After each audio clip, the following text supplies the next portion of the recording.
Bonsoir, bienvenue à tous pour ce nouveau rendez-vous d'Inside Clubhouse with Lola. Vous le savez, tous les jours je reçois une personnalité atypique, novatrice au parcours de vie inspirant. Il côtoie l'innovation au plus près, il tutoie la transformation numérique au quotidien. Dans ce monde où le digital est devenu ubiquiste, où tout va de plus en plus vite, il prend le temps de figer le temps derrière l'objectif de son appareil photo. Aujourd'hui, je reçois Emmanuel Vivier. Bonsoir Emmanuel. Bonsoir Lola, bonsoir à toutes et à tous. Avant de démarrer, je rappelle que seule la première partie, c'est-à-dire la partie interview, est enregistrée avec l'accord de mon invité. Donc n'hésitez pas, vous qui êtes dans l'audience, à lever la main à la fin de notre entretien pour monter on stage et poser toutes vos questions ou partager vos expériences photographiques. Alors Emmanuel, on va remonter la frise du temps, si tu le veux bien. Tu nais dans le Loiret, à Pithiviers, pas très loin d'Orléans, pour ceux qui ne seraient pas très bons en géographie. Ton papa est médecin, ta maman infirmière. À 13 ans, tu deviens scout, tu le resteras pendant 6 ans. On en reparlera dans quelques instants. L'uniforme, la discipline, ou du moins l'encadrement, c'est quelque chose qui t'attire?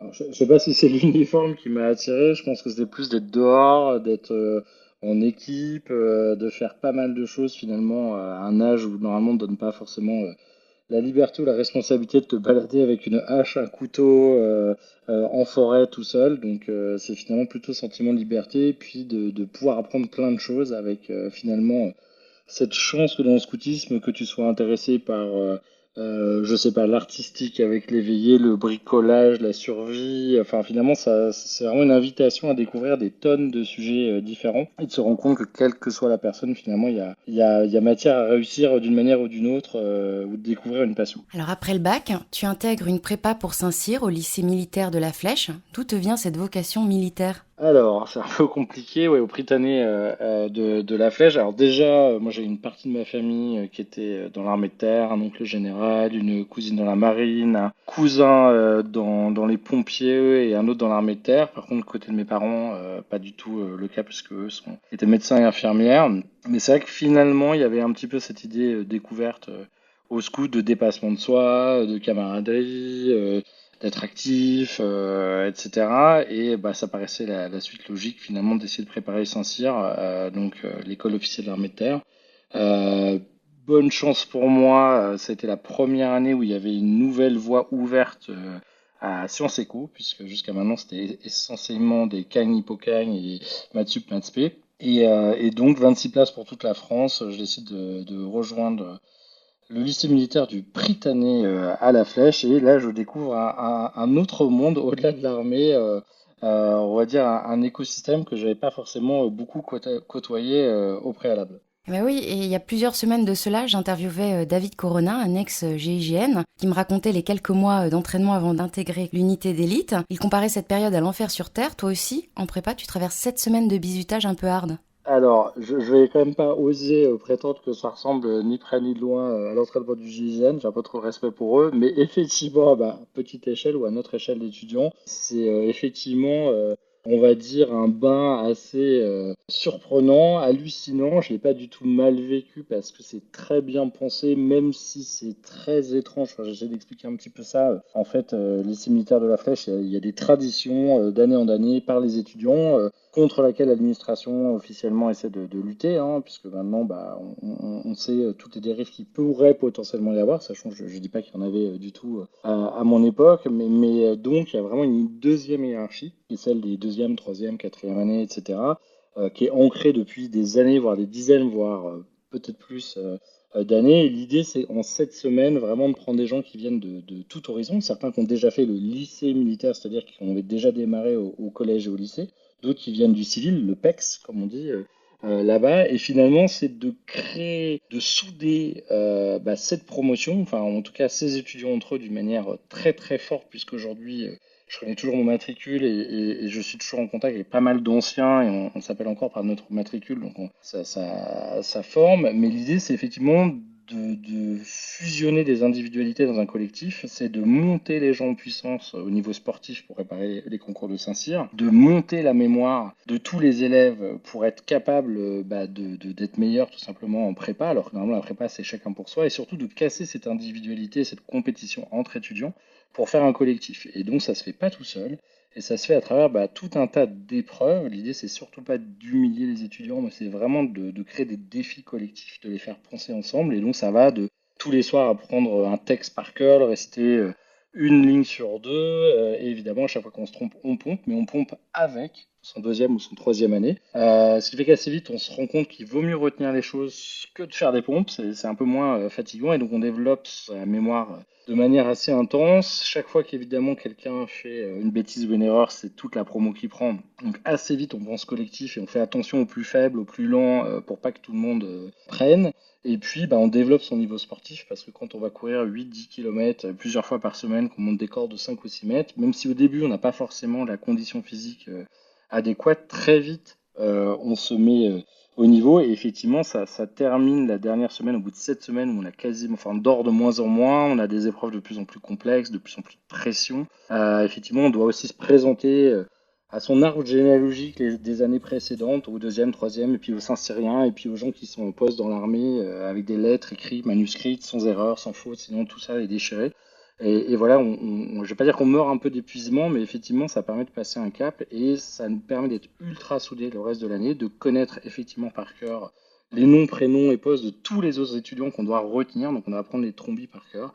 Donc, ça peut paraître tout ça un peu étrange ou bizarre, et puis Ouais, on c'est un vit monde à dans un part. monde voilà, dans un monde qui est vraiment en bulle, en vase clos, puisqu'on est dans le lycée Mitterrand-la-Flèche, doit être 11 hectares, avec des grands murs. On n'a pas de permission pendant cette semaine. Il n'y a pas d'internet, il n'y a pas de téléphone, il n'y a pas de news. Donc très vite, on voit un petit peu ce que c'est d'être, je vais pas dire reprogrammé, mais en tout cas remis dans un vase ou une culture complètement différente et de s'adapter. Et puis avec des gens bah, que je n'avais pas forcément l'habitude de côtoyer, puisque là, je me retrouve à 26, à 22 personnes avec une ou deux particules avec des gens qui ont l'habitude de faire des rallyes, moi plutôt aller en boîte techno.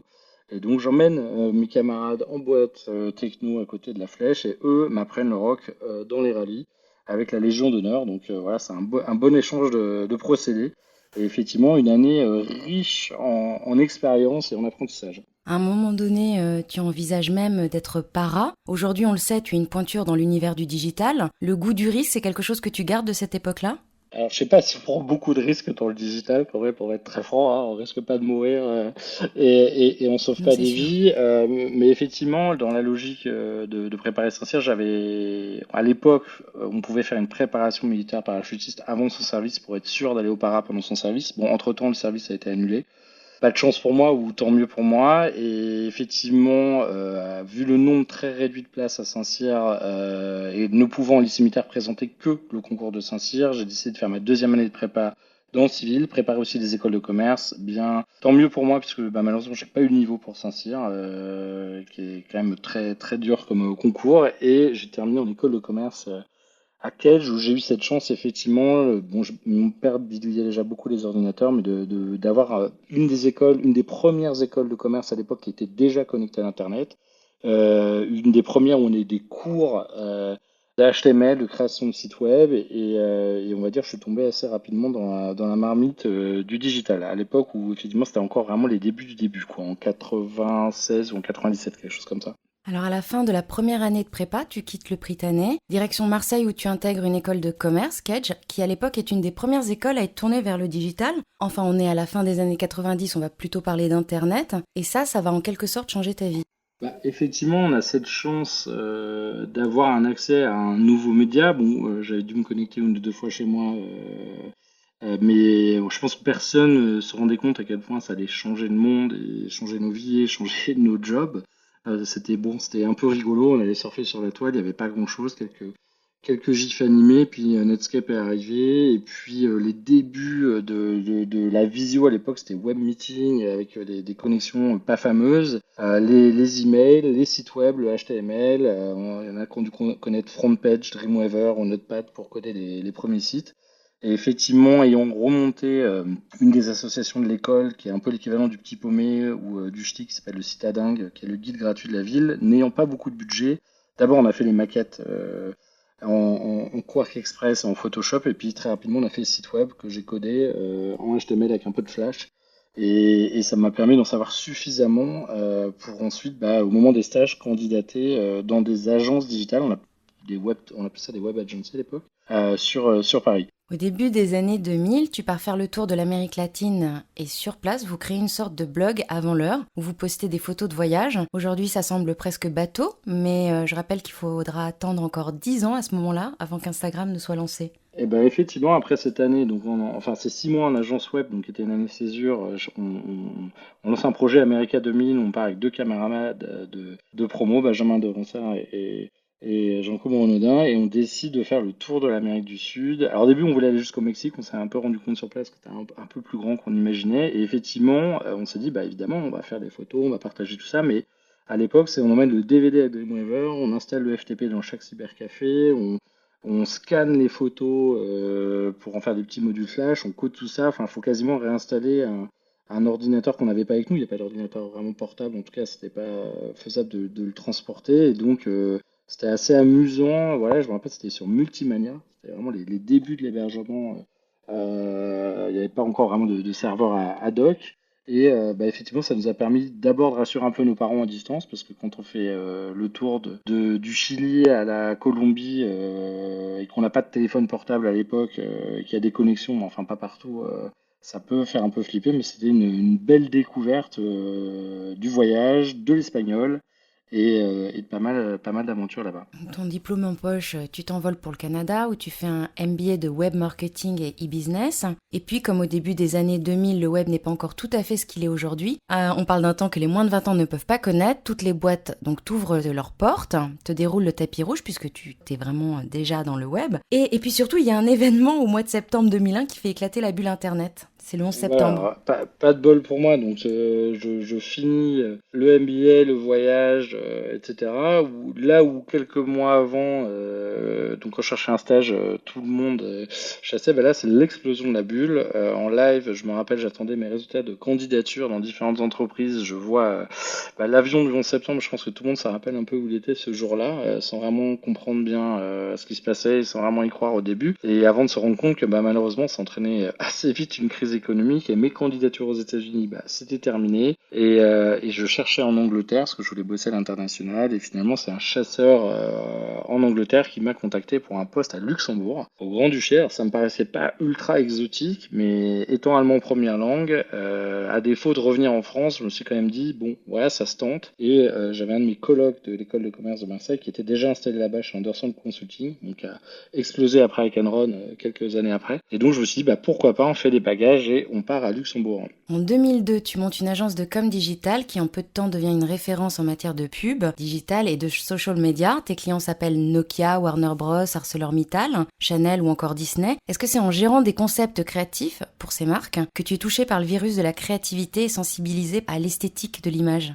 Alors, bon, déjà, ça s'est un peu fait, enfin, on a un peu fait, on n'a pas été très créatif dans le sens où j'étais passé en agence web d'abord à Paris, puis un an à Luxembourg avant de monter la nôtre. Et finalement, on a monté une agence web, donc pas très originale. D'ailleurs, je salue Stéphanie et Christelle, que je vois qui sont mes anciennes collègues. Christelle qui pilotait le bureau de Paris et Stéphanie qui était sur le bureau de Luxembourg. Donc, voilà, après, c'est vrai que très vite, le web, au-delà des interfaces, ben, on a pu faire du design, de l'animation avec Flash, de la vidéo, du streaming les réseaux sociaux, le buzz de Viral et on sait, en tout cas, on était une des premières agences à aller sur, à l'époque, on avait un gros blog Culture Buzz avec 100 000 visiteurs uniques par mois, donc on a eu rapidement beaucoup de demandes sur des concepts voilà, autour du buzz, du viral, du social ou des influenceurs. Et évidemment, il y a toujours une dimension créative importante. On est avec des marques qui ont une image, qui ont des campagnes, qui ont des lancements, qui ont des packaging. Il fallait adapter tout ça sur Internet. Donc, après, j'étais pas directeur artistique, hein, très vite, contrairement au début des anciennes web agencies, là on a des jobs qui se spécialisent avec des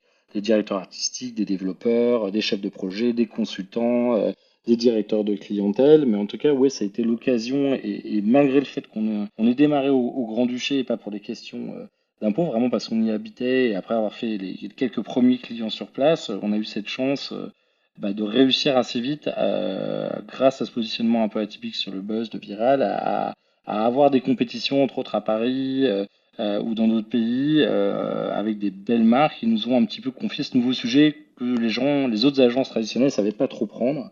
Et oui, effectivement, il y avait toujours cette idée créative à trouver, puisque dans le buzz ou dans le viral, souvent l'idée c'était de pas trop acheter d'espace. Donc pour compenser ce manque de budget d'achat d'espace, il fallait avoir une idée suffisamment forte avec un faible nombre de gens exposés au début qui viralisent, qui est vraiment ces personnes qui relaient, qui recommandent, qui partagent les choses. Et donc il fallait être encore plus créatif que la moyenne pour soit techniquement, soit visuellement pour motiver les gens à partager une expérience en ligne. En 2005, tu crées Buzz Paradise, la première plateforme de social media advertising qui met en relation des marques avec des influenceurs. En 2019, ton chemin croise celui de Vincent Montet. En 2011, tu co-crées le Hub Institute qui accompagne les entreprises dans leur transformation numérique. Alors là, j'entends tout le monde dans l'audience et la photographie dans tout ça. Eh bien, c'est à ce moment-là que tu commences à shooter toutes les personnes que tu croises, des clients, des collaborateurs, en réunion, en conférence, partout et tout le temps, à tel point que tu réalises pas moins de 45 000 portraits en 3 ans. Mais avant ça, comment est-ce que tu en viens à la photo? Alors, d'abord, avant ça, je rappelle, je l'ai co-créé, je n'étais pas tout seul, hein, et comme le hub, Je l'ai dit et cette comme plein fois-ci, oui. d'aventures. Non, non, mais merci, mais je le redis juste parce que voilà, heureusement, j'avais des associés à chaque fois. Plein de talents dans les équipes derrière qui ont suivi un peu nos délires et qui nous ont quand même beaucoup accompagnés, beaucoup aidé à développer. Mais effectivement, passant d'une structure qui était une agence d'abord web, puis créa, buzz viral social, et puis de plus en plus même traditionnel dans certains cas, bah, arrivant à monter le hub où on est vraiment sur du conseil, de la veille, des conférences, des insights, donc un côté un peu think tank très très sérieux, et bien c'est vrai qu'il y avait cette petite partie créative, ce petit grain de folie que j'avais plus forcément, et donc j'étais un peu frustré. Je me suis dit, bah tiens, c'est peut-être l'occasion. J'avais fait quelques petites photos avant, mais vraiment pas avec des très bons appareils. Et je me suis dit, bah écoute, je vais me faire plaisir, je vais m'acheter un très bon appareil, donc ce qu'on appelle un Canon 5D, qui est un peu, bon, si on enlève les Hasselblad et les Phase One utilisés dans la mode à 60 000 euros, bon là c'est beaucoup plus raisonnable, mais en tout cas c'est quand même déjà de la gamme pro. Et je me suis dit, bah, voilà, je vais m'acheter un très bon appareil. À partir du moment où j'ai cet appareil, maintenant, si les photos ne sont pas terribles, ça ne peut être que moi. Et donc, le seul moyen de progresser, comme dans pas mal de sujets, c'est de beaucoup pratiquer. Je me suis dit que si j'en faisais juste un peu le week-end, ça allait pas être terrible. Et donc, je me suis donné un peu pour challenge, effectivement, de shooter tous les gens que je rencontrais tous les jours pendant 3 ans.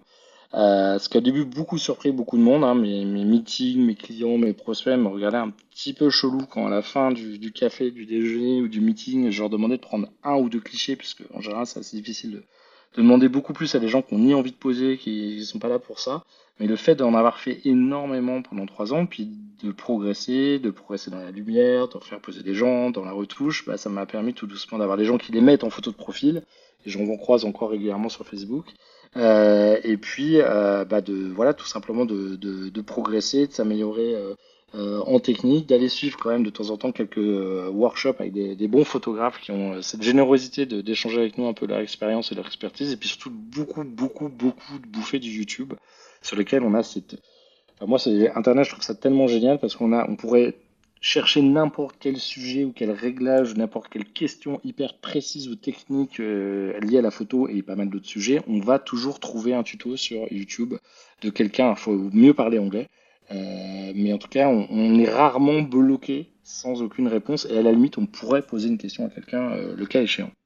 Alors on parlait tout à l'heure de tes photos de voyage, tu as également donc une prédilection pour les portraits. Le droit à l'image, c'est quelque chose qui peut t'arrêter dans un lieu public? Bon, alors déjà, c'est rare que je fasse ce qu'on appelle de la street photographie, c'est-à-dire que souvent c'est quand même plutôt après avoir échangé avec quelqu'un, un modèle, un ami, un collègue, quelqu'un de la vie pro, que je vais lui proposer de prendre une photo, et donc en général, bah, ça se fait enfin, on peut dire que certaines personnes peuvent être inconfortables, je ne force jamais, et souvent, la plupart du temps, bah, les gens sont plutôt contents si ils ont vu un peu mon travail avant, la plupart du temps, bon, ils vont pas être trop déçus.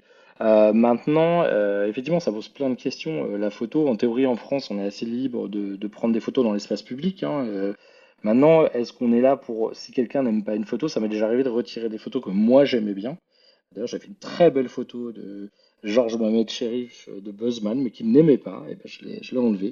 Voilà, ça fait mal au cœur des fois, mais on fait pas une photo que pour soi, photographe. Enfin, moi, en tout cas, j'aime bien faire une photo et pour moi et pour la personne. Et idéalement, ça me fait vraiment plaisir si la personne ou se reconnaît ou découvre une partie d'elle qu'elle n'a pas l'habitude de voir, mais en tout cas qu'il y a une photo qui lui plaît, puisque finalement on va figer un instant, un moment, et ça peut jouer à un battement de cils, à un clignement d'œil, à une attitude, à une pause, à la lumière.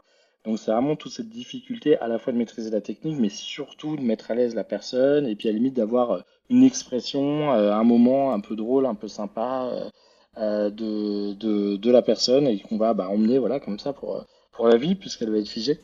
Alors toi qui évolues dans un environnement en changement permanent, sans faire de psychologie de comptoir, cette frénésie, ce besoin de prendre des photos tout le temps, c'est par peur d'oublier ou par peur du temps qui passe? Bah alors Alors déjà, tu devrais savoir que sur les réseaux sociaux, alors Clubhouse c'est un peu l'exception, hein, parce que alors, double exception, parce que je dis toujours tout ce qui n'est pas publié sur les réseaux, n'est pas visible, n'a pas existé finalement, c'est un peu ça, hein, tu vois. Alors là, non seulement sur Clubhouse, il n'y a pas la photo, pas la vidéo, tu peux rien publier, et en plus c'est pas enregistré, bon, sauf là un peu ce soir de manière atypique, donc là c'est un peu enfin, la démonstration inverse de ce que je dis. Mais c'est vrai que bah, non, il y a un côté, c'est une passion. Donc c'est vrai qu'assez rapidement, bah, j'ai aussi shooté beaucoup d'événements web. Bon, maintenant, heureusement, on a une bonne équipe depuis quelques années de photographes et de vidéastes dans l'équipe parce que ça ferait un peu beaucoup de photos avec 150 événements par an à gérer. Mais non, il y a un petit côté, c'est très marrant de regarder. Tu vois, j'avais un album bon, je fais un petit peu moins, mais qui s'appelait Met in Real Life, et tous les mois, je mettais un peu les photos des événements, des gens que j'ai croisés. Et c'est toujours assez rigolo de prendre du recul, de regarder a posteriori ou de redécouvrir quelques années après. Facebook fait ça très bien, de nous remettre des photos d'il y a 2, 3, 4, 5, 6 ans. Et c'est toujours marrant de voir comment certains ou certaines n'ont pas du tout bougé, d'autres ont complètement changé. Et oui, comme tout va très vite, et bien finalement, c'est aussi une façon de figer, d'arrêter le temps quelques secondes, et puis c'est aussi quelque chose à partager avec les autres. Alors encore une fois, toi qui vis au quotidien la transformation numérique du monde, les avancées technologiques toujours plus poussées dans la photographie, c'est une bonne chose ou une mauvaise chose? Bon, alors déjà, si moi je commence à dire que l'innovation c'est pas une bonne chose, je me tire un peu une balle dans le pied. Parce que je suis quand même là pour essayer de motiver et de former tous mes clients aux nouveautés, aux innovations, aux tendances. Après, évidemment, toute innovation n'est pas parce que c'est nouveau que c'est forcément bien. Et je pense que comme tout outil, toute technologie, bah, il y a des bons usages, il y a des usages inattendus, imprévus, mais qui peuvent être positifs. Et puis il y a aussi des détournements ou des usages négatifs. C'est sûr que la photo, c'est un domaine passionnant parce que bah, ça a quelques centaines d'années. On se rappelle, avant, c'était avec des plaques. Fallait poser, je sais pas, pendant 10 minutes. Et puis après, on est passé voilà, tout simplement à des bobines. Puis aujourd'hui, c'est du numérique. Donc il y en a toujours qui nous disent que c'était mieux avant, la qualité, la façon de poser, qu'on pouvait. Voilà, maintenant c'est beaucoup le téléphone, on va pas se leurrer aussi, hein. D'ailleurs, je suis beaucoup avec mon iPhone aussi. Donc on peut toujours se dire, oui, c'est pas comme avant, parce que le monde n'est pas comme avant, et tant mieux, heureusement le monde change. Maintenant, ça pose plein de questions, parce qu'effectivement, avant, il y avait, c'était une démarche chaque photo, on attendait qu'elle soit développée. Maintenant, on peut en shooter quasiment autant qu'on veut, et puis du coup, maintenant, on peut les publier au niveau mondial. Donc c'est à la fois génial parce qu'on peut découvrir tous les jours des photographes peut-être inconnus à l'autre bout du monde. Il y a beaucoup de photographes russes hyper doués, hyper dingues, qui peuvent être fin fond de la pampa, qu'on n'aurait jamais découvert. Et en même temps, il y a un peu une frénésie de consommation de contenu et de photos. Il suffit, enfin, tous les jours sur Instagram, il y a des millions de photos, toutes super belles. Donc des fois, on peut avoir l'impression qu'on est nul, ou alors toutes super retouchées. Donc après, on peut se poser aussi la question de voilà, comment on retouche un peu ou pas du tout beaucoup une photo. Ça nous pose plein de questions sur notre rapport au corps, à l'image, à l'acceptation de soi-même. Des fois, on peut être mégalo ou exhibitionniste ou passer son temps à se prendre en selfie. Enfin, je trouve que derrière ce sujet de la photo, il y a plein de choses. Et puis, on peut se poser la question du rôle du photographe qui peut disparaître plus ou moins, puisque bah, plus on va être assisté par la technologie. Aujourd'hui, on commence à avoir des appareils photo ou des smartphones avec de l'IA, avec des filtres, avec de la retouche intégrée, avec finalement tout automatisé. Et c'est l'appareil qui fait presque autant la photo que le photographe. Et en même temps, malgré tout ça, il y a des photographes qui arrivent à faire des photos plus touchantes, plus émotionnelles, plus belles. Alors après, le goût se discute que certains et d'autres, on peut leur donner tous les outils du monde, finalement, ils n'arriveront pas à sortir grand-chose. Il faut quand même se rappeler que Douaneau ou d'autres, à l'époque, quand on voit ce qu'ils avaient par rapport à ce qu'on a en termes de technologie, ça ne les a pas empêchés de faire des très bons clichés. Et donc on oublie souvent, on se focus beaucoup sur la question qui est toujours, c'est quel appareil tu as. Après, c'est quelle technique tu as utilisée. Et en fait, souvent, 50% de la qualité de la photo, c'est plutôt la relation modèle à l'autre ou avoir saisi l'instant. Donc, il n'y a pas grand-chose à voir avec la technique, en fait. C'est plus du relationnel, mais ça, on l'oublie parce que c'est plus difficile à quantifier en nombre de pixels. En préparant l'interview, tu m'as confié n'avoir jamais fait d'argentique. Avec l'évolution de l'équipement et des techniques dont on parlait à l'instant, est-ce que n'importe qui, aujourd'hui, parfois même avec un simple smartphone, est apte à faire une belle photo sans avoir jamais fait de photo? Alors, bon, déjà, il y a des gens qui ont des talents innés, quoi qu'il arrive, dans tous les domaines, hein. Après, c'est sûr qu'aujourd'hui, on va être très franc, un bon appareil de base ou même un iPhone qui a un très très bon appareil ou un Huawei avec un- une lentille Leica, oui, déjà, on part quand même, ça aide énormément. Et d'ailleurs, on s'en rend pas compte, mais même l'iPhone a tendance à retoucher un tout petit peu les contre-jours, des fois un tout petit peu la peau ou des choses, mais très très légèrement. On s'en rend pas forcément compte, mais on est vraiment assisté par la technologie. Donc ça devrait aider beaucoup plus de personnes. C'est quand même beaucoup moins compliqué que effectivement de mettre un film, de savoir quel film il faut mettre dans son appareil par rapport à la lumière, par rapport à l'exposition. Enfin, en fait, il y a quand même toute cette assistance qui permet de se dégager de la partie technique pure et de se concentrer sur son cadrage, sur son sujet, sur ce qu'on veut raconter. Et d'ailleurs, de plus en plus, c'est pas juste la photo, c'est la vidéo. Quand on regarde TikTok ou les autres, il y a un niveau de créativité chez les jeunes ou YouTube avec de plus en plus de vidéos aussi, qui est assez hallucinant. Je pense qu'aujourd'hui, si on est un minimum sensible à l'esthétique, il suffit juste de s'inspirer de tout ce qu'on peut voir sur le web.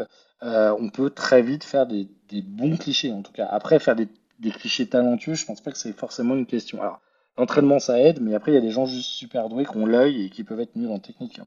Alors justement, c'est quoi une photo réussie pour toi? Alors déjà, en fait, je pense qu'il faut un peu revenir sur le sujet de la photographie, parce qu'en fait, il n'y a pas la photographie, il y a les photographies.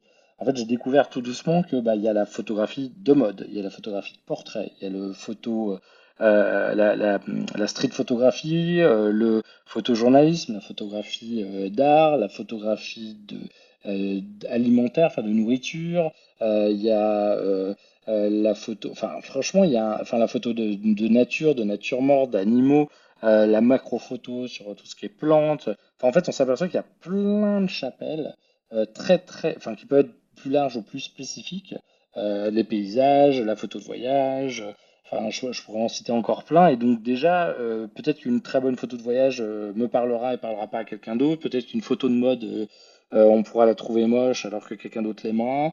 Peut-être que moi, le photojournaliste, je trouvais ça un peu trop sec, un peu trop brut et pas assez esthétique. Donc je pense que déjà, il n'y a pas une bonne photo, il y a déjà des styles de photos différents, et dans chacun de ces styles, il y a un petit peu ce qui fait référence, et puis de temps en temps, il y a des gens qui cassent complètement les codes et qui malgré tout arriveront à avoir une photo qui marche. Et d'ailleurs, on pourrait se dire que finalement, en théorie, une bonne photo, c'est la meilleure photo techniquement. On s'aperçoit que plein de très belles photos je sais pas, Helmut Newton ou d'autres, elles sont du grain, elles sont floues, il y a du bouger. Techniquement, elles sont pas forcément bonnes ou parfaites, mais il y a une émotion, on fait passer un message, on fait passer un concept, on fige un moment.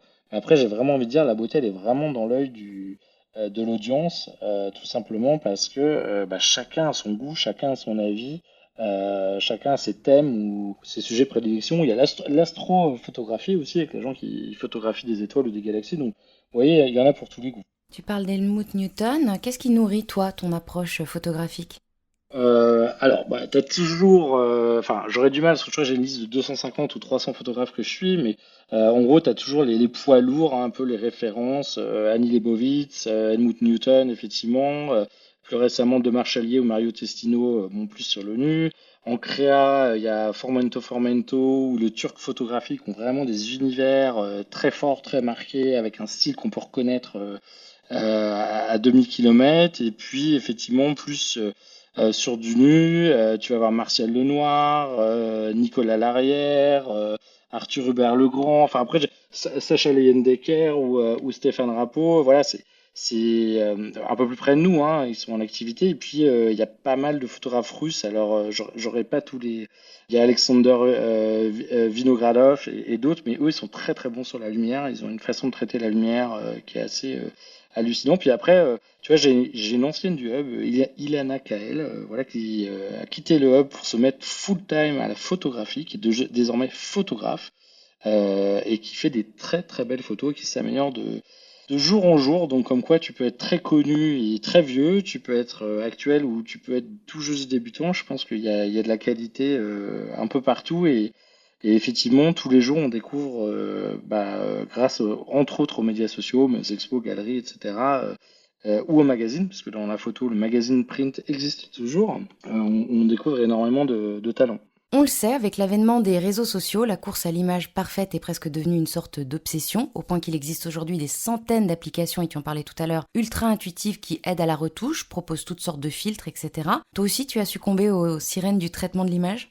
Alors, oui et non. Oui, parce que déjà, toute image numérique, elle est par défaut, elle est déjà retouchée. C'est-à-dire que, et même un fichier argentique à l'époque, enfin, en tout cas, le film, suivant le temps de développement, les produits chimiques qu'on utilisait, selon le type de film, déjà, l'effet allait pas être la photo. Même un objectif déforme une image, donc c'est jamais tout à fait la réalité. C'est une extension, une représentation, un figeage à un instant T. Maintenant, c'est sûr que dans le numérique, il y a un peu deux grands types de retouches, enfin, ou trois. Et le premier, c'est juste ce que je pourrais dire un peu qui correspond au développement. On recadre, on corrige un petit peu la lumière, on va peut-être corriger un petit peu la colorographie, mais on va pas forcément faire de changements drastiques.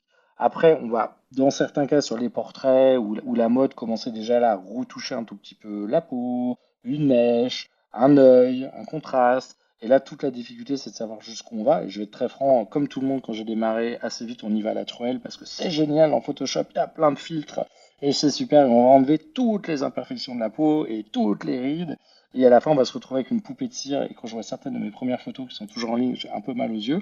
Mais ça, voilà, c'est des défauts. Et après, on apprend l'équilibre et la sobriété. On apprend à gommer quelques défauts ou des choses qui n'existent. Enfin, typiquement, quelqu'un qui a un bouton, il l'a pas habituellement. C'est assez logique de l'enlever. Maintenant, quelqu'un, par exemple, qui a une cicatrice qui est liée à un instant de sa vie, il n'a peut-être pas du tout envie qu'on lui enlève sa cicatrice ou sa tache de naissance ou un petit détail. Et effectivement, on se rend compte aussi qu'à un moment, bah, les rides, les petits défauts, c'est aussi ça qui fait notre personnalité, notre expression, notre façon. Donc, après, j'ai envie de dire à chacun de trouver sa sensibilité. Je pense pas qu'on puisse dire il y a des bonnes ou des mauvaises photos, des bonnes ou des mauvaises retouches. Il y en a qui vont plaire à certains, d'autres pas. Et puis après, on va arriver même à l'infographie, où il y a des gens, à la limite, c'est des très belles créations, mais il y a autant de 3D, de Photoshop, mais c'est pas forcément pour masquer ou déformer, c'est juste vraiment une œuvre artistique dans laquelle il y a autant de dessins, de design, de création, en plus de la photo qui sert finalement que de matériau de base, ou des fois c'est un montage entre plusieurs photos. Donc c'est vrai que là, l'idée, c'est plutôt d'atténuer des petits défauts, mais vraiment très légers. Voilà, je sais pas, un détail, un plissé dans un vêtement qui n'a pas de sens. Mais c'est vrai que c'est toujours difficile de trouver le bon dosage et de s'arrêter. Et puis après, évidemment, Oui, tu t'imposes quand même des bah, limites. je pense qu'on s'en impose tous, celle qu'on imagine être le bon goût, mais le bon goût déjà il est différent d'une personne à l'autre, il est différent d'une époque à l'autre. Et puis des fois on est obligé de s'imposer un paquet de limites selon où on veut publier les photos. Aujourd'hui il faut quand même savoir que si je mets une photo d'un homme torse nu, enfin je pense que tout le monde le sait, sur Instagram ça posera aucun problème à Instagram. Si je mets la photo d'une jeune femme majeure et qui est d'accord, hein, avec son autorisation qui est modèle, avec sa poitrine dénudée, ça passera pas sur Instagram. Donc ça veut dire aussi, alors dans certains cas, c'est pas du tout gênant parce que c'est du nu suggéré, mais ça veut quand même dire qu'il va falloir prendre ça en compte. Est-ce que je masque? Est-ce que finalement j'abîme ma photo? Est-ce que je la publie pas sur les réseaux sociaux? C'est pas non plus la fin du monde. Mais on a quand même tout un tas de contraintes qui sont effectivement liées au-delà de ce que nous on a envie de faire, au monde, aux lois, aux règles. Alors, il y a la loi et puis il y a les règles sur les réseaux sociaux qui, enfin, c'est pas interdit de faire des photos de nu en France. C'est pas forcément toléré sur les réseaux sociaux pour autant. Et en même temps, les réseaux sociaux sont mondiaux, donc c'est toute la difficulté effectivement du rapport à l'image. Une image qui peut paraître, on va dire, peut-être provocante ou surprenante en France pourra peut-être être intolérable dans un autre pays parce elle touchera, elle vexera, elle choquera des gens à cause de leur religion, à cause de leurs croyances, à cause de leurs traditions. Je suis pas forcément pour choquer, mais enfin je suis pas forcément non plus pour qu'à la fin on fasse le plus petit dénominateur commun entre tous les pays du monde, où à la fin on va dire il y aurait plus que des photos de chatons et de plantes vertes, encore que peut-être certains véganes ne seraient pas d'accord. Donc effectivement, ça ouvre plein de sujets sur ce qu'on veut faire, ce qu'on s'autorise à faire. Et encore, moi, j'ai pas de clients, hein, donc, enfin, à part quelques exceptions de temps en temps pour quelques portraits corporate, mais en plus, si je travaillais pour des marques, des fois, c'est pas le photographe qui veut retoucher, des fois, c'est la marque qui va vous imposer. Et selon le contrat que vous avez avec, vous n'avez pas forcément la liberté de créative de pas rogner une taille, de pas arrondir une fesse. Ouais, Voilà, donc ça va, c'est jamais si simple. je te demande de me photographier, tu me rajouteras 1,20 m de jambes. Mais je ferai ce que tu veux. Mais sachant que ne faut pas oublier aussi que souvent ce qu'on voit dans les magazines, etc., c'est aussi un travail d'équipe, hein, parce qu'on oublie que oui, il y a le photographe, mais souvent il y a une make-up artiste. Donc déjà, elle peut atténuer énormément de choses. Ensuite, souvent il y a des lumières de studio qui vont aussi gommer certaines imperfections. Ensuite, on a une styliste qui a choisi les vêtements parfaits. Ensuite, on a la retouche derrière. Donc effectivement, ce qu'on voit dans les magazines aussi, il faut quand même en avoir conscience, c'est que même sans forcément aller à la truelle ou exagérer, en tout cas il y a déjà un collectif de talents qui fait que déjà, et en plus souvent on oublie, faut pas oublier, on a la modèle qui elle prend soin d'elle, va au sport, qui a souvent déjà une morphologie souvent un petit peu extraordinaire, et donc tout ça cumulé, ben, c'est sûr qu'à la fin la photo est dingue, sans forcément qu'on l'ait beaucoup retouché, mais c'est vrai que des fois ça peut nous paraître un peu difficile d'y ressembler, tout simplement parce qu'on n'a pas du tout cette équipe-là autour de nous, et puis que contrairement à une modèle, on a une vie, pour certains on boit, on fume, on travaille, on dort pas. Alors que bah, c'est vraiment un travail de fond. Enfin, on croit que modèle, c'est juste poser sans rien faire. D'abord, savoir poser, c'est pas simple. Et puis, c'est un boulot vraiment pour être au top de son physique, sans marque, sans cernes, sans yeux rouges, les doigts parfaitement manicurés ou autre. C'est un travail, c'est un vrai boulot, quoi. Mais justement, puisque tu en parles de cette image quasi parfaite dans les médias et sur les réseaux sociaux, est-ce que toi, tu participes justement à cette folie du culte du corps? Déjà, Je suis désolée de te coincer déjà avec ça. on peut être beau quelle que soit sa taille. Je pense que déjà, souvent, la première chose quand même, si tu regardes, c'est quelqu'un, entre guillemets, rayonne. Donc tu peux rayonner de plein de façons différentes, tu vois. Ça peut être ton physique, ça peut être ton attitude, ça peut être ton style, ça peut être ton look. Voilà. Après, je pense que tous, on a des envies ou des sensibilités. Mais après, c'est aussi des occasions, des opportunités. C'est vrai qu'aujourd'hui, j'ai plutôt maintenant enfin, je suis plutôt avec des modèles, voire des modèles d'agence.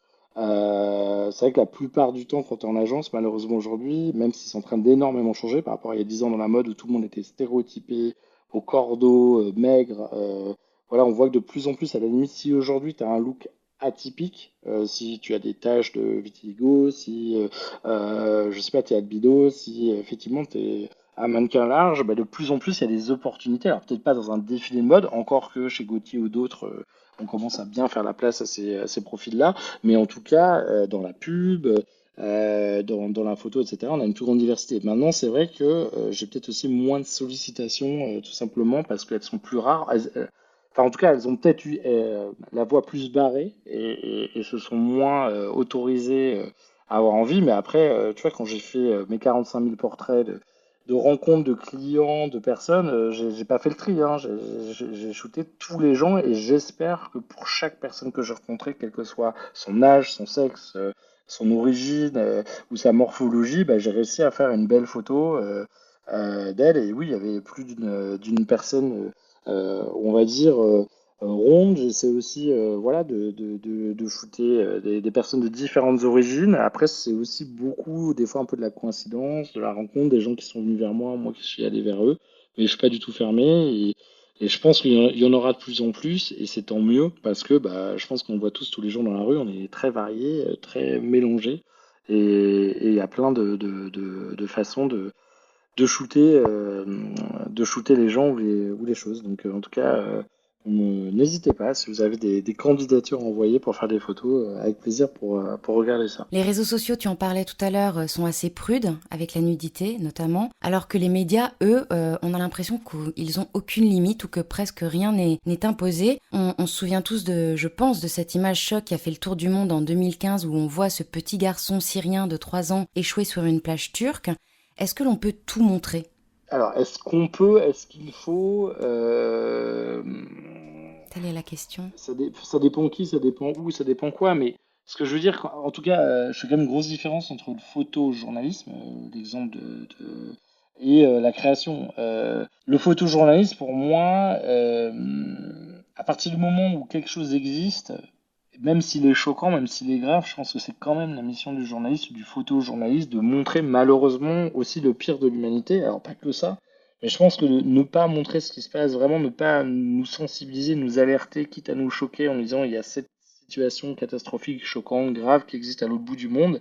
Et je pense que pour ça, l'image reste un média, un vecteur super fort. Et je pense que c'est tout à l'honneur de la presse. Alors après, il y a la façon de le shooter peut-être. Peut-être pas montrer, pas la peine de montrer une mare de sang inutilement, mais en tout cas, je pense qu'il y a un rôle. Et là, c'est vraiment rapporter la réalité de ce qui se passe.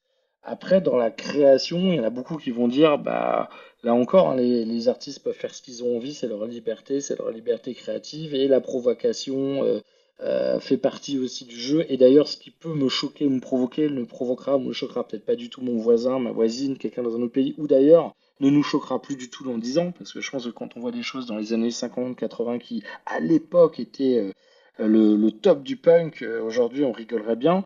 Là, je sais pas. Je pense que en tout cas, faut bien séparer la morale de la loi. Je pense que d'abord il y a la loi et la loi, bah, a priori, elle s'applique à tous, en tout cas à l'endroit où on vit. À partir du moment où on dépasse pas la loi, si, enfin, je pense qu'aussi il faut accepter que tout ne nous plaira jamais, que le propre de l'art, c'est aussi des fois de nous déranger, de nous surprendre, de nous choquer, de nous interroger. Enfin, tant qu'on ne nous force pas à le voir, pourquoi on empêcherait d'autres personnes d'avoir d'autres sensibilités, d'autres avis? Si d'un seul coup j'interdis à tous les gens qui n'ont pas le même avis que moi, le même goût que moi, on n'est plus du tout dans une démocratie. Donc je pense que en quoi c'est un problème que des gens fassent des choses qui ne nous plaisent pas, tant que c'est légal.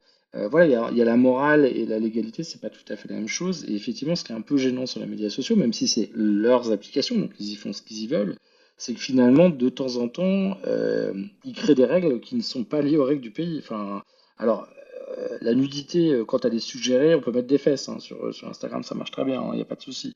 Mais effectivement, on n'a pas le droit de mettre un téton de femme, je précise, hein, parce que si c'est un téton d'homme, il n'y a pas de problème. Donc déjà, je trouve qu'il y a un peu une discrimination et quelque chose de pas très normal à notre époque. Maintenant, est-ce que chaque réseau social, bah oui, en théorie, devrait suivre les règles de chaque pays. En même temps, bonne chance avec un Internet qui est mondial. En même temps, est-ce que on doit dire que chaque réseau fait ce qu'il veut au niveau global parce que c'est Internet et suit pas les règles du pays et les règles, elles ont été faites par nous, citoyens. En tout cas, elles ont été votées par nous.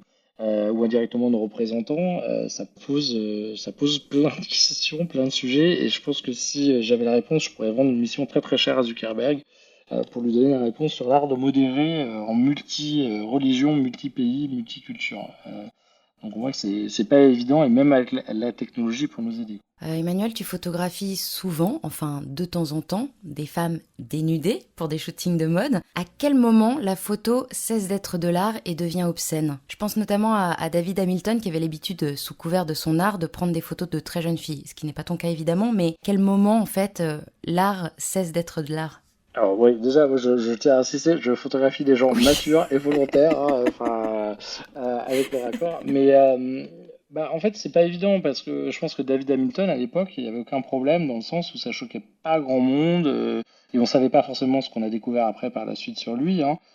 Donc il y a aussi ça qui est compliqué, c'est que il y a des choses qui peuvent paraître euh, ultra choquantes au Moyen Âge qui ne le sont plus aujourd'hui, ou dans les années 50 qui ne le sont plus aujourd'hui. Il y a des choses qui nous choquent aujourd'hui qui nous choqueront peut-être pas demain, ou il y a des choses qui ne choquaient pas aujourd'hui qui nous choqueront demain. On le voit hein, aujourd'hui sur les blackface, sur tout un tas de choses, enfin c'est pas vraiment la nudité, mais il y a des choses voilà, qui passent plus du tout, et plutôt à raison à partir du moment où on a compris, on nous a expliqué pourquoi. Après, c'est pas évident, je pense que les goûts, les couleurs sont super différents. Après, je pense qu'à partir du moment où il y a une intention artistique, c'est plutôt suggéré que tu vas faire des photos en grand plan. Voilà, mais après, c'est ma sensibilité, c'est ma vision du truc. Je pense qu'il y a peut-être d'autres photographes qui n'ont pas le même avis et peut-être surtout l'audience qui n'est pas d'accord. Après, encore une fois, souvent, c'est quand même une création entre un modèle, un photographe, des fois une équipe, hein, make-up, hairdresser, enfin, donc souvent on se met d'abord d'accord avec un mood board, on définit clairement ce qu'on veut faire, il y a un concept, les gens sont d'accord ou pas avec. Voilà, faut pas se leurrer. Dans le milieu, il y a aussi eu beaucoup de scandales dernièrement avec des photographes qui étaient finalement pas si photographes que ça, qui ont essayé d'abuser de leur statut, des fois en étant très connus.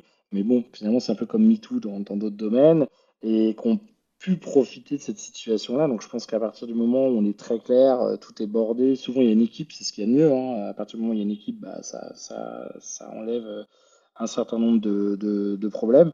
Maintenant, je pense que voilà, chacun a sa sensibilité et peut-être que le style de photo que je fais plaira pas à certains et que inversement, maintenant, je pense que je n'ai jamais eu de réflexion négative. Alors peut-être qu'il y a des gens qui aiment pas et qui me le disent pas. Mais en tout cas, j'ai plutôt des critiques positives. Maintenant, moi, ça fait partie de moi et je vis très bien avec ça à côté de mon boulot. C'est pas caché. Mes photos sont signées avec mon prénom et mon nom sur mon compte Instagram, contrairement à tout le reste qui est plutôt pro, et sur mon site web photo. Donc après, je pense que chacun. Et puis, heureusement, je fais pas que du nu, je fais aussi beaucoup de mode, où là, bah, il y a plutôt une styliste, des vêtements, du make-up et pas mal de choses à côté. Est-ce que toi, tu as des sujets tabous, des lignes que tu ne veux pas franchir, des sujets que tu ne veux pas aborder parce que ça te met mal à l'aise? Je veux dire, en photo ou en Bah oui, général? oui, en photo, en photo. Bah, en photo, je pense pas du tout comme ça, dans le sens où personne m'impose rien. J'ai pas de clients qui me demandent des choses. Moi, c'est vraiment moi qui choisis ce que j'ai envie de shooter quand. Donc, en fait, je me suis jamais posé la question parce qu'en fait, je fais que les trucs que j'ai envie de faire. Donc, après, tu pourrais me dire, bah oui, mais non, je sais juste, bah, à partir du moment où je sais que j'ai envie de publier le contenu, bah, j'ai plutôt envie de faire des choses dont je suis fier ou qui me font ni honte à moi, ni à mes collègues, ni à ma moitié, ni à mes parents. Donc, voilà, mais en plus, je sais même pas pourquoi je le ferais parce que je trouverais ça moche. Donc, a priori, non, je sais plutôt faire des choses esthétiques que choquantes ou provocantes. Donc, j'ai pas vraiment enfin, c'est pas vraiment un sujet ou un problème, en tout cas à mes yeux, par rapport au style de ce que je fais, quoi. Après, peut-être qu'il y a d'autres gens dans d'autres domaines, c'est plus compliqué. Alors, parmi toutes les photos que tu as pu faire, est-ce qu'il y en a une dont tu es particulièrement fier? Alors, il y en a une, mais finalement, c'est pas du tout celle que je préfère et c'est pas du tout représentatif de ce que je fais, mais par contre, elle m'a quand même fait bien rigoler. Donc, un jour, j'ai un mail très étrange. D'ailleurs, j'en ai eu deux et le premier, j'ai pas réagi. D'ailleurs, j'ai peut-être une deuxième photo qui serait passée. De la Silicon Valley, c'est très bizarre. On me demande de signer un NDA très très long. On me parle d'une de mes photos et je comprends vraiment rien. C'est très très étrange avec une sorte de nom de code pour le projet, etc. Et en fait, il s'est avéré que c'était l'agence TBWA Chat qui m'a contacté pour la marque Apple. Et j'ai fait partie d'une des campagnes de pub d'Apple pour le 14 juillet, où ils ont pris trois photos de photographes différents trouvés sur Instagram. Donc c'était pour faire le drapeau bleu, blanc, rouge. Donc il y avait des photos, enfin des affiches en géant à la gare Saint-Lazare, devant Lutetia, enfin à Lyon, à la gare de Lyon à quelques endroits et en fait ils ont choisi une de mes photos au ski d'une montagne avec de la neige. Donc j'avoue que c'est pas la photo la plus originale de l'année. Je me demande comment honnêtement parmi toutes les photos de neige prises sur Instagram en France, ils ont pris la mienne. Mais bon, ça fait quand même pour l'ego toujours très plaisir pour le kiff de dire qu'on a fait une campagne de pub pour Apple, même si c'est plus Apple qui a fait sa campagne avec ma photo que moi qui a fait une photo pour la campagne, mais c'était quand même très très drôle. Et c'était payé, pas dingue, mais correctement. Donc voilà, c'était assez rigolo de se dire que dans mon book, j'ai fait une campagne de pub pour Apple, pour la France et pour le 14 juillet en plus, quand même, qui était quand même très franco-français. Ouais, c'est pas rien. Emmanuel Vivier quittant la transformation numérique pour la photographie à plein temps, c'est quelque chose que tu envisages? Surtout pas.